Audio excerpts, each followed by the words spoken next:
Super Soft, kamusta yung progress ng hamstring? Tiningnan namin kahapon, Chennai kahapon. Ang ganda na ang ganda ng progress niya. Nag-heal na siya. Does that mean makakapagdaro kami sa Game 6? Secret. Hindi. Hintay na lang sa yung doctor siya meeting. Kasi nag-strengthening natin ako ngayon eh.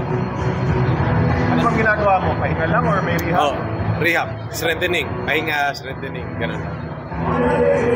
Para si Coach Shane, in-expect kung lalaro ka next game. Tingnan natin next game, tingnan. Kasi hintay lang talaga ako ng go signal sa For the record, day-to-day ka pa naman. Oo, day-to-day pa rin. Pero for sure, kung ikaw lang din masusunod. Lalaro ako. Kung ano lang talaga, kung kaya lang talaga, lalaro. Pero naka-practice ka ba or ano lang? Puro strengthening lang?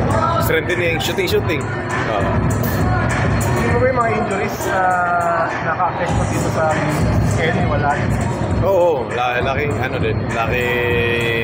apekto din. Pero sabi nga ni Coach Shot, hindi excuses yung ganito. Kung sino andyan, di ba? Laban pa rin. Pero out of concept lang na, yun nga, puro na kayong injuries, wala pa si Coach doon ngayon doon eh.